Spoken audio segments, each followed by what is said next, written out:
একজন বিলিয়নিয়ার টানা 3 দিন ধরে একটি স্ট্রিট ভেন্ডারকে লক্ষ্য করছিল। সে তার বিলাসবহুল গাড়ির পিছনের সিটে চুপচাপ বসে থাকত। সে দেখছিল লোকটি ধোয়া ওঠা গরম গ্রিলে মাংস উল্টাচ্ছে। ওই ভেন্ডার ছিল লিও নামে এক তরুণ ছেলে। লিও প্রতিদিন 14 ঘন্টা কঠোর পরিশ্রম করত। সে শারীরিকভাবে ক্লান্ত এবং সবসময় স্ট্রেসে থাকত। সে পুরো শহরের মধ্যে সেরা খাবার বানাতো, কিন্তু সে একটি বিপজ্জনক চক্রে আটকে ছিল। সে তার সীমিত সময়কে অল্প টাকার জন্য বিনিময় করছিল। যদি সে রান্না বন্ধ করে দিত, তার আয় সঙ্গে সঙ্গে শূন্য হয়ে যেত। চতুর্থ দিনে বিলিয়নিয়ারটি অবশেষে গাড়ি থেকে বের হলো। সে সরাসরি সেই ছোট গ্রিজি ফুড কার্টের কাছে গেল। লিও তার ঘাম মুছে ভাবল, হয়তো এই ধনী লোকটি বড় কোনো অর্ডার দিতে এসেছে। কিন্তু বিলিয়নিয়ার গ্রিলটির দিকে তাকিয়ে মাথা নাড়ল। সে বলল, এখানে দাঁড়িয়ে থেকে লিও প্রতি সেকেন্ডে টাকা হারাচ্ছে।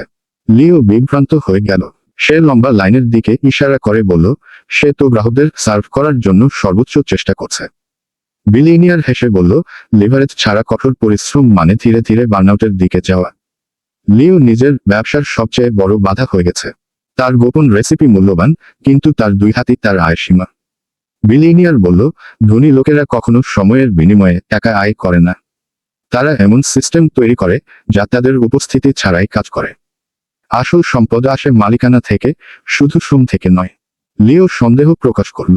সে বলল, এসব কথা শুনতে ভালো লাগে, কিন্তু বাস্তবে প্রতিদিনের খরচ চালানো কঠিন। বিলিয়নিয়ার তর্ক না করে তাকে একটি চ্যালেঞ্জ দিল, তার সীমাবদ্ধ ধারণাগুলো ভুল প্রমাণ করতে। সে লিওকে বলল, এখনই রান্না বন্ধ করে তার স্পেশাল মশলা প্যাকেট বানানোর দিকে মনোযোগ দিতে এবং সেটি অন্য রেস্টুরেন্টে বিক্রি করতে। পরের দিন লিও তার গ্রিল চালু করল না। সে একটি ছোট জারে তার মশলা নিয়ে 5টি রেস্টুরেন্টে গেল। সে তাদের মাসিক সাবস্ক্রিপশনের প্রস্তাব দিল এবং বলল, এই মশলা তাদের বিক্রি বাড়াবে। 3টি রেস্টুরেন্ট সঙ্গে সঙ্গে রাজি হয়ে গেল এবং আগাম টাকা দিল।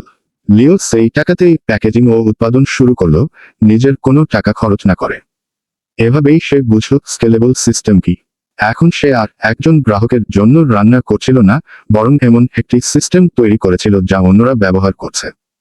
তার আয় আর তার সময়ের উপর নির্ভরশীল ছিল না। মাত্র 2 বছরের মধ্যে তার ব্যবসা বছরে $4 মিলিয়ন আয় করতে শুরু করল। এখন শত শত রেস্টুরেন্ট তাকে মাসিক টাকা দিচ্ছে তার রেসিপির জন্য। তাকে আর কখনো সেই গরম গ্রিলের পিছনে দাঁড়াতে হয়নি। সিস্টেম সেই জিনিসকে বাড়িয়ে দেয় যা হাত শুধু তৈরি করতে পারে। যদি আপনি সময়ের বদলে টাকা আয়ের ফাঁদ থেকে বের হতে চান, তাহলে এখনই শুরু করুন। সফলতার জন্য দরকার সঠিক স্ট্র্যাটেজি, নিয়মিত কাজ এবং লিভারেজড অ্যাসেটস, যা আপনার আয়কে স্বয়ংক্রিয়ভাবে বাড়িয়ে দেয়। এখন মনোযোগ দিয়ে শুনুন, আমরা ব্যবসাকে সহজভাবে বোঝাই, যাতে কোনো অজুহাত না থাকে। হয়তো আপনি আবার এই চ্যানেলে আসবেন না, তাই সাবস্ক্রাইবও করুন এবং আগাম ভিডিওর জন্য বেল আইকন চালু করুন।